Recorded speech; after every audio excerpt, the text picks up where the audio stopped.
さずに灯ってきた目でも汚れて見えた記憶を疑う前に記憶に生まれた意味を知る RPG Tales of Jarvis 予約キャンペーン実施中。ナムコ。 Over the years, the Tales of series has gone on to cement itself as one of the most popular JRPG franchises of all time.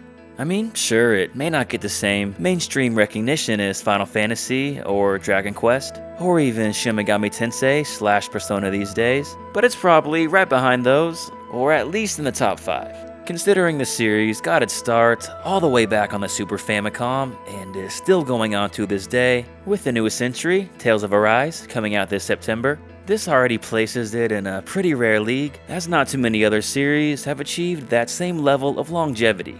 Out of all the beloved entries in this long-lasting franchise, one of the biggest fan favorites has definitely gotta be the PS2 classic Tales of the Abyss. While North America was able to play this in 2006, Europe wouldn't get a chance to play this title until the 3DS version in 2011, which came out in 2012 in North America.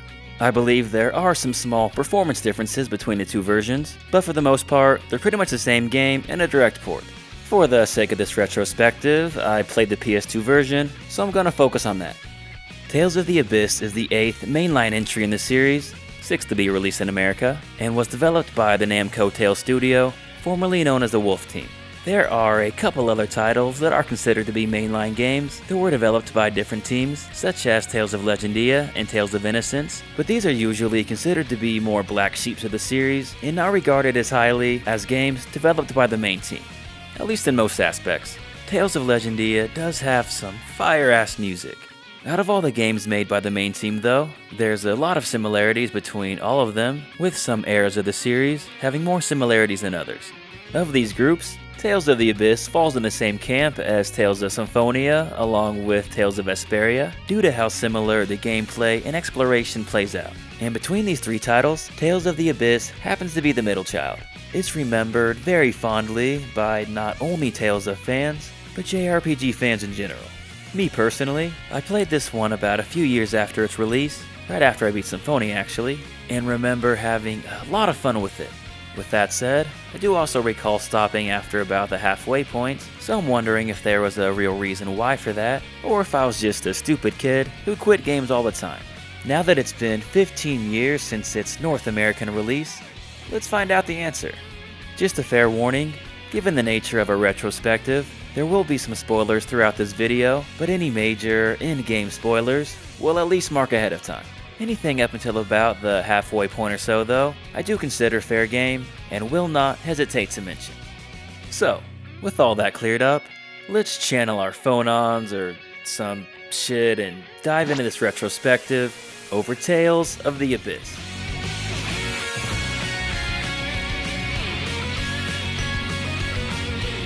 The story of Tales of the Abyss begins with some mystical prophecy playing over an anime cutscene, of which we have no idea the context yet. Soon after, the camera then pans over to the protagonist of our story, Luke Fabre, as he gazes out his window. Through some exposition, we find out that he's the son of the Duke, and therefore nephew of the king as well. Apparently, he was kidnapped by the Malkuth Empire 7 years ago, and ever since then has lost all of his childhood memories, along with getting occasional headaches, where he hears voices calling out to him. Yeah, I'm sure that definitely won't sign to the plot later or anything. We then meet Luke's mentor / sword instructor, Van, as he introduces us to the battle mechanics of the game. This eventually gets interrupted by the girl briefly shown in the opening cutscene, who I forgot to mention, crashing the party and putting everyone to sleep. Van may be a pretty popular guy with Luke, but with this chick, not so much. She doesn't seem to feel too strongly about him and actually aims to eradicate him from existence. Before that can happen, however, something strange occurs and transports both Luke and the girl, who we find out is named Tyr, to a faraway location. Tyr tries to explain that what just occurred is known as a hyperresonance. A hyper... what? An isophone-induced resonance. Okay, sure. Makes total sense. Granted, Luke is extremely sheltered and not supposed to know shit about shit right now, but even still, one common criticism of this game is that it uses a lot of technobabble and jargon. It throws made-up terms like phonons and isophones and phomacry right at you, right and left. And this is just barely scratching the surface of all the terms used. For the most part, the game does do a really good job at explaining them to you so you're not left completely in the dark, unlike a game like Final Fantasy XIII where you're forced to do a lot of outside reading in addition to the main storyline in order to understand what the hell's going on. But overall, it's just too much, I feel, and I know I'm not the only one who shares that sentiment. In my opinion, they definitely could have cut back on all this terminology a bit and still told a cohesive story. I should also take this moment to explain why Luke doesn't seem to know anything and why he acts like such a childish asshole. At this point in the game, Luke is very ignorant to the world around him. I didn't mention this earlier, but after Luke was kidnapped and returned 7 years ago, he hasn't been able to leave the manor in which he lives at all, and is basically held prisoner there. This has led to him not really knowing anything about how the world works. This is made obvious when you arrive to the first town and see that Luke is completely oblivious to the concept of buying and paying for things. He's like a child in a lot of senses, as he pretty much had to learn everything from scratch 7 years ago. And like a normal 7-year-old, he doesn't know shit about shit. If you feel like Luke comes off rather unlikable at first, well, it's because he absolutely is, and is supposed to come off that way right now, for a bigger payoff and character developments later down the road. Honestly, the whole character arc of Luke is one of the best examples of character developments I've ever seen in a JRPG. I may not always like the person he is at the time, but I do have to acknowledge the massive growth he undergoes throughout the game. I'll touch some more on that later though. Back to the story for now. After Tyr explains to Luke what just happened, they decide to work together and make their way back to the capital of Baticul. I really enjoy Tataru Valley as the first tutorial dungeon of the game. It's a real pretty and ambient location. This is where the journey essentially begins though, and of course it gets much more complex from here. While there are some aspects about Tales of the Abyss's story that I'm not particularly fond of, in my opinion, it's also one of the better stories in the entire Tales of series as well. I would say the Tales of games are more known for their characters rather than their plot, but with that said, the plot in Tales of the Abyss is quite memorable. I really like how it deviates from a lot of the previous games in the series and doesn't do the whole collecting elemental spirits and other generic stuff, and instead gives us a more unique story about cloning the world and the people in it, making replicas, and other complex shit. There's also some heavier subject matter, as the game explores darker and deeper themes than previous titles in the series had done so before. Like, I'm a huge fan of how it treats the serious matter of killing people as, well, serious because it is. So many other JRPGs just have teenagers casually murdering bandits and soldiers and thinking nothing of it. Tales of the Abyss, on the other hand, addresses this directly. Early on in the game, Luke has little panic attacks and mental struggles within himself as he tries to come to terms with the unfortunate truth that killing people is sometimes necessary in this world of war that they find themselves living in. It's a unique perspective we don't often get in the genre. The game just really tackles the concept of death a lot in general. Like, people die in this game. A lot. It's definitely not afraid to kill off characters, let's just say. A lot of other RPGs tend to forgive some villains and characters too easily, I feel, but basically anyone in Tales of the Abyss that deserves to die, dies. Even a lot of people who don't deserve to die. Such is the nature of war, I guess, as you really do feel the full gravity of it in this game. Like, right after the first third of the game in the falling of Axariuth, I remember you see a little kid just die right in front of your eyes, slowly sinking to his untimely death. When that scene came, I was like, oh shit, this game's not fucking around. Right before that scene even, thousands of people just die in a catastrophic event caused by the player, and make no mistake, the game wants you to understand the gravity of this and feel like shit about it. It also ties back to what I said earlier about how characters aren't forgiven so easily. Needless to say, your party definitely isn't the friendliest to Luke after this event, and it takes a while to earn that trust back. Granted, it wasn't entirely Luke's fault, as a lot of your party could have done some stuff to help prevent this as well, but still, I do really appreciate how the game makes the characters face responsibility for their actions. And speaking of characters, let's take some time to talk about the cast in this game. From what I seem to gather online, the cast of playable characters in Tales of the Abyss seems to be a little divisive, you could say. Some fans seem to really love them, and others seem to kind of despise them. And honestly, I think I understand both sides. For the side that does, I'm pretty sure it's because, for the most part, they're all fleshed out pretty well and have reasons for being the way that they are. They may have some stereotypical anime personality quirks, but they're all explained why in the story and given justification for them. On the other hand, I know there's a lot of people who don't like the cast of characters because for a lot of the game, they're kind of just jerks to one another.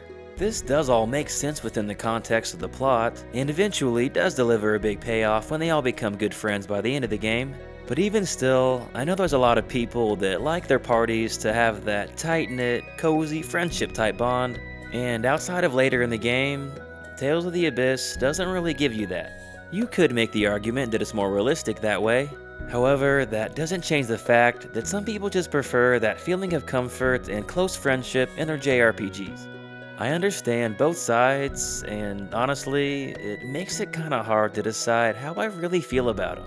For the most part, I do like them in their development, but the mean-spirited nature of the party can get a little old after a while. The characters themselves aren't bad though. Guy, Jade, Tyr, and Natalia I do genuinely like, especially Guy and Jade. Guy just seems like that super chill, loyal best friend that you would want to have in real life, and Jade is just a sarcastic, arrogant asshole. Dude's smart as shit, and he's not afraid to let people know it and belittle them. Especially Luke at the beginning of the game, with how childish and immature he is. To be fair, as someone who just turned 30, I probably would have acted pretty similarly towards someone as bratty as him. Plus, by the end of the game, he does end up warming up a lot, while still keeping his sarcastic nature. Luke, I'm indifferent about. While I absolutely love the character growth that he goes through, his character itself can just be a little annoying, whether it's his immature douchebag phase, or his lacking confidence phase. To give him some credit though, he does turn into an awesome person by the end of the game. Last, and kinda least, that leaves Annis. She probably seems to be the most disliked character in the cast, and while she is my least favorite as well, I do think some of the hate is a little unwarranted. Her whole gold-digging gimmick does get explained later in the game, as we find out about her family's financial problems, but it just comes a little too late in the game, and by that point, most people have formed their opinion about her already. You know what they say about first impressions, right? So yeah, that's one thing I can say in her defense, but on the other hand, she's like 13 years old, and there's just too many sexualized comments coming either from her or about her. They're never anything that explicit or inappropriate, and it's really not much different from other JRPGs in anime, but anytime comments were made about stuff like this, I was just like, come on. Really? I'm just not a fan of little kid characters in JRPGs, as it's hard for me to suspend my disbelief, and yes, I know previous Tales of games have featured characters like this before, but they were never so flirty and shit like that either. She is only supposed to be a few years younger than Tyr and Natalia, but her character design is just really kiddish-like and makes her personality and how some people respond to her a little off-putting. Whatever though, I kinda just learned to block shit like this out when playing these games. JRPG is gonna JRPG, I guess. Now, moving on to the villains in this game. They're... I wasn't too crazy about the God Generals, to be honest. I didn't really like them as much as some of the other villains from some of the other Tales of games, like Tales of Symphonia and Tales of Xillia, for example. Outside of Ash, they're all kind of forgettable. Dist was okay, I guess, and his backstory with Jade was pretty interesting, but what was up with the chair? I never got this. He just floats around in this thing and no one says anything. Was this ever explained in the game? I don't remember it if it was.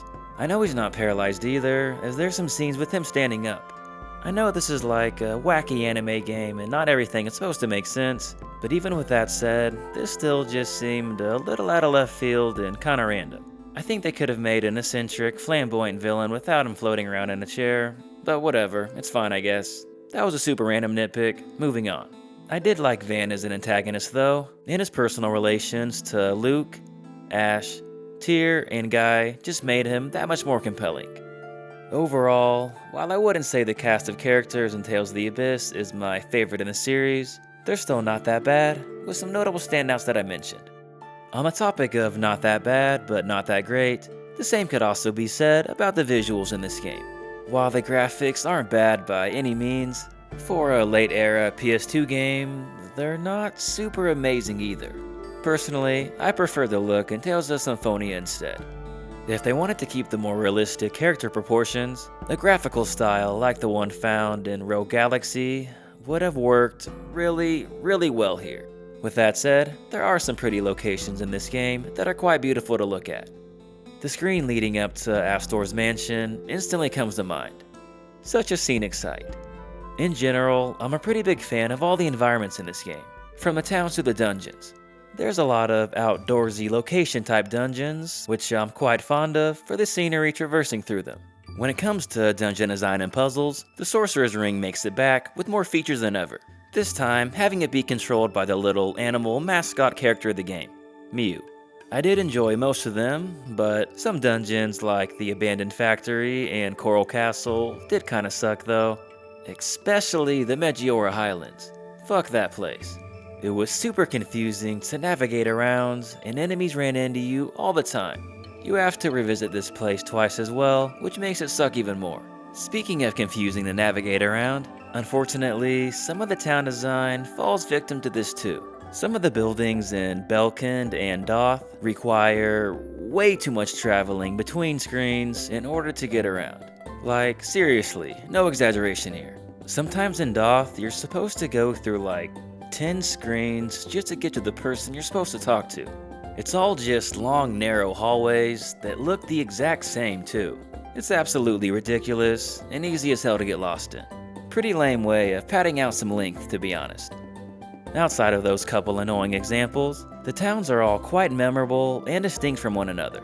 I was a huge fan of places like Ketterberg and Grand Kokma. Snow towns in JRPGs are always super cool, and of course Ketterberg is no exception. And Grand Kokma just has really pretty scenery with all the water everywhere that's ambience is only enhanced by the really relaxing, harmonious music. On the note of music, get it? Note, like music note, and yeah, fuck it. Let's take some time to talk about the OST. As with most other games in the Tales of series, this one was also composed by the legend Motoi Sakuraba.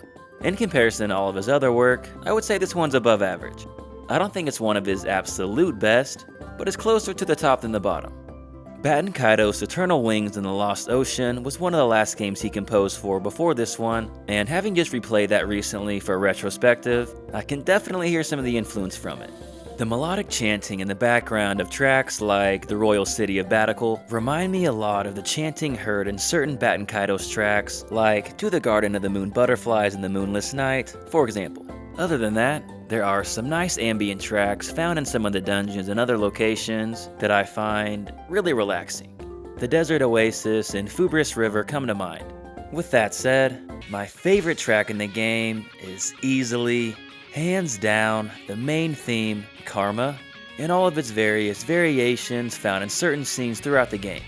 I absolutely love how many times this gets incorporated and fused into other tracks, giving the game a real identity and a specific sound to remember it by. You first hear this in the anime intro, and it gets you hyped as hell with a really cool animation to go with it.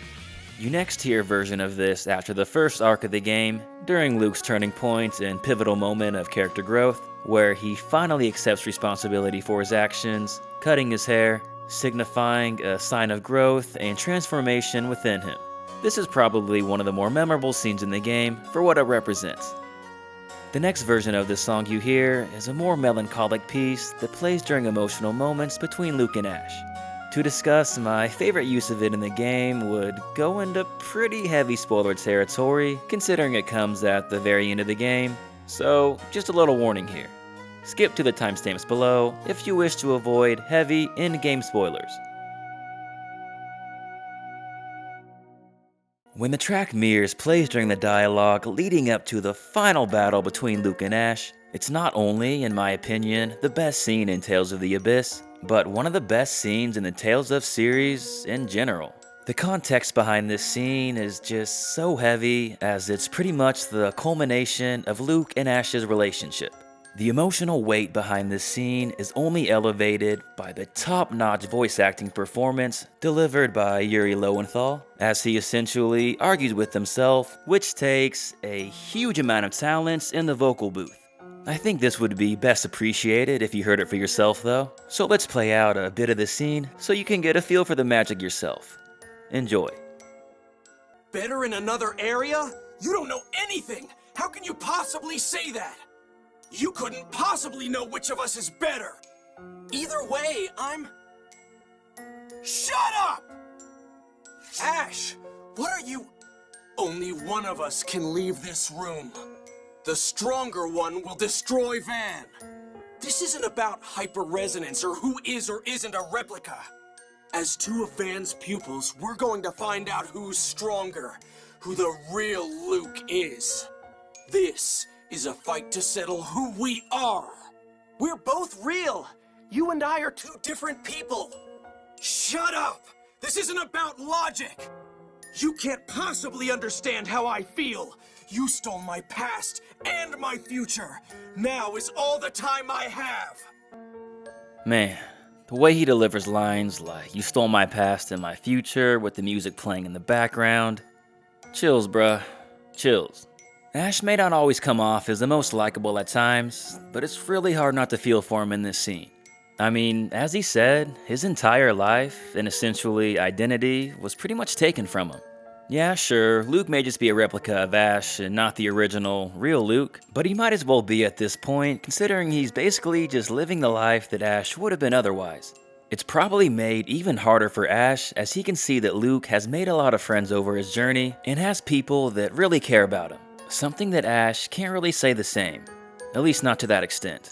He feels like he no longer has a place in this world anymore and lets his emotions rule over logic, as the dialogue clearly states. Honestly, I didn't really like him much at first, but scenes like this really changed my opinion on him, and now I really think he's an amazing character.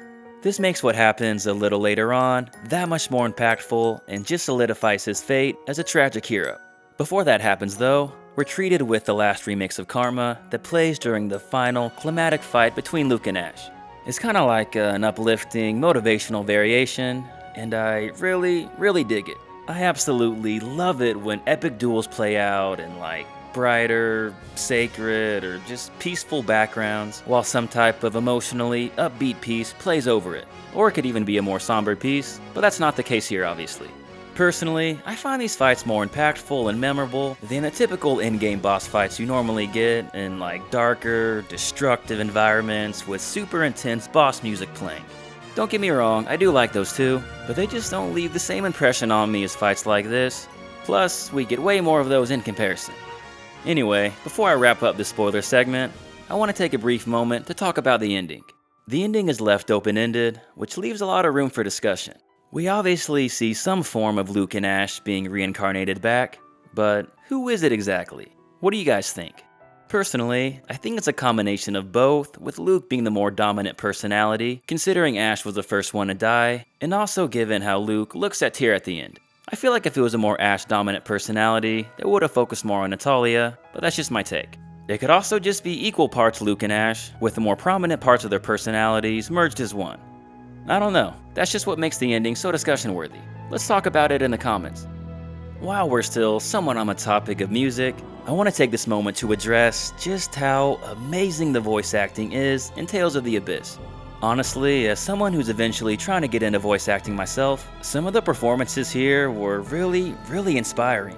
I already mentioned in the spoiler segments how amazing of a job Yuri Lowenthal did voicing two similar but different characters in Luke and Ash. Fun fact for all you Naruto fans, he was also Sasuke in the English dub, but all of the cast does a pretty incredible job really.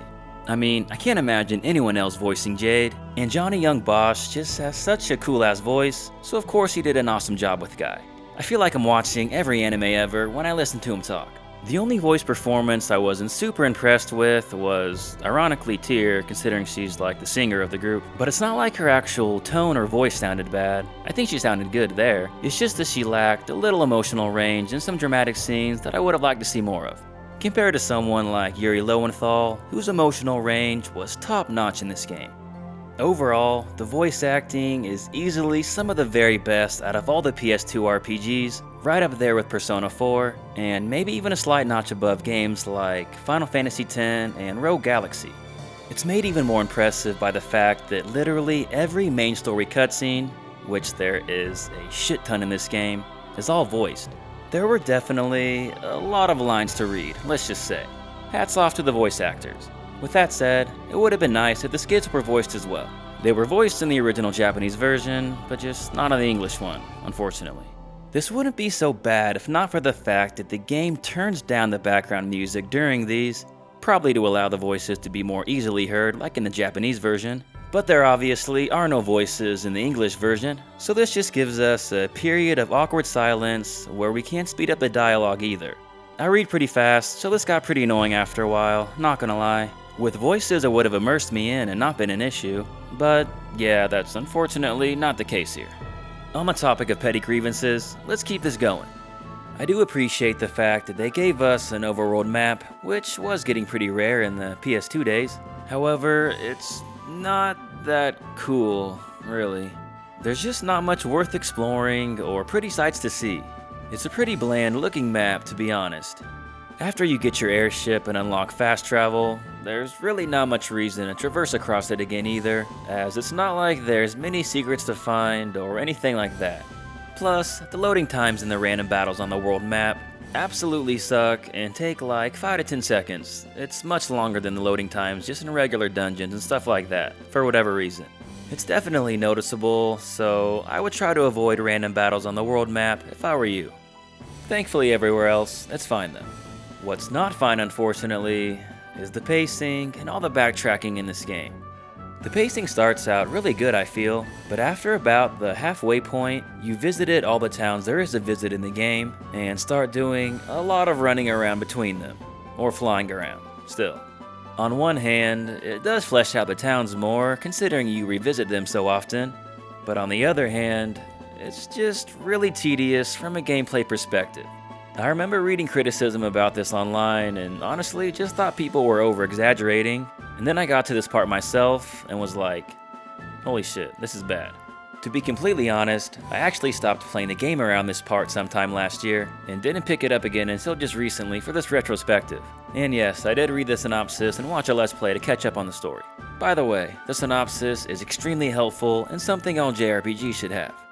In defense of all the backtracking though, when you finally unlock fast travel, a large part of this issue is alleviated, and before that I was trying to keep up with a lot of the side quests as well, which require a lot more backtracking than just the main story alone. Without these, it wouldn't be terrible, but still not great either. When I picked up the game again recently, I honestly just said fuck the side quest and just focused on the main story. It made it a lot more enjoyable to go at my own pace. It does suck there's so much extra story content packed into the side quests though, so I just watched some of the more important stuff on YouTube. Plus, the cutoff requirements for some side quests are absolutely ridiculous with such a small window of opportunity. If you're not following a guide, you will miss these, at least most of them. It's a completionist nightmare, to be honest. I love the amount of extra content in the side quest, I just wish the design choice around them was a little more player friendly. Alright, so it's nearly half an hour into this video, and some of you might be thinking to yourself, when the hell is this dude gonna talk about the battle system? Well, that's a reasonable response I'd say. Usually in these retrospectives, I like to focus on the aspects that resonate with me the most, and while the battle system is really fun, it's the characters and story in Tales of the Abyss that stick with me the most.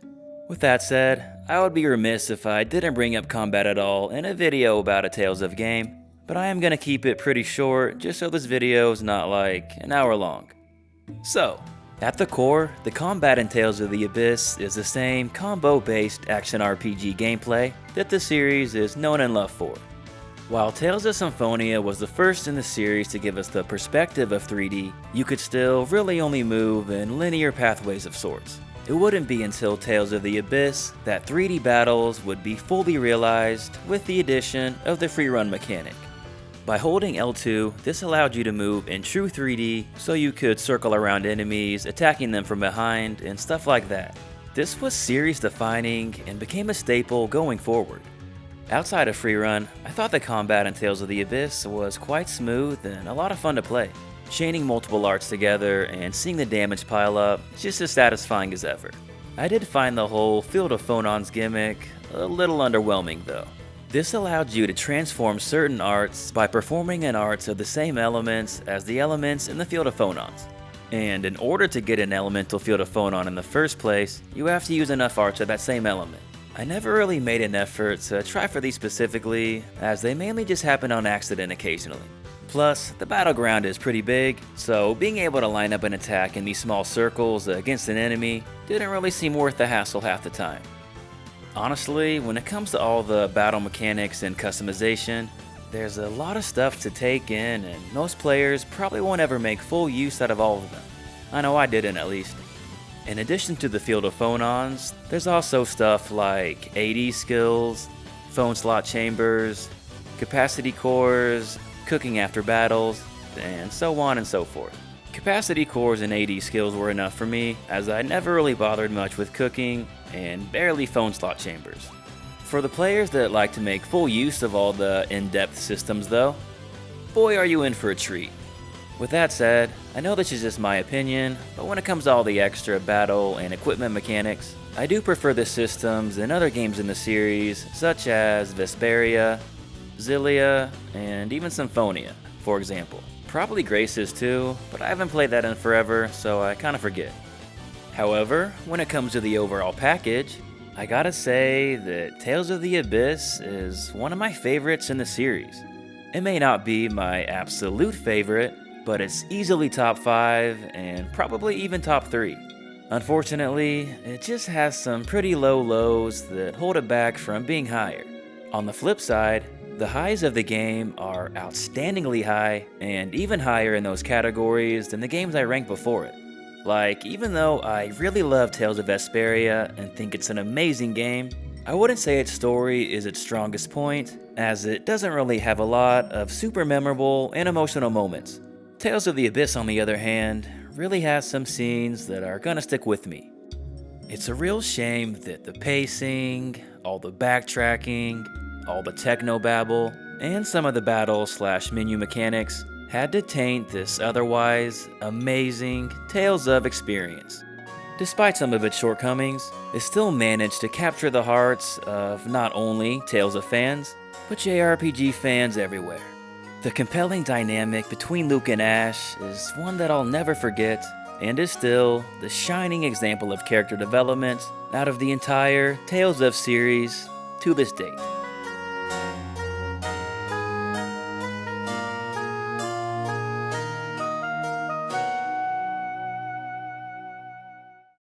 Alright, so that about wraps up this retrospective, and consequently, the longest video we've made on our channel thus far. With a game as character and story driven as this one, I just had a lot of thoughts, I guess. How do you guys feel about Tales of the Abyss though, and where would you rank it in the series? Let us know in the comments below. In anticipation for Tales of Arise coming out this September, we plan on covering more Tales content in the weeks ahead, most likely starting with a retrospective of Tales of Symphonia next. Probably not for another few more weeks though, as I still need some time to finish it. As always, huge thank you to our Patreon supporters. Your generosity is very much appreciated. Other than that, hope you have an awesome day everyone. This is Gaming Productions. Until next time.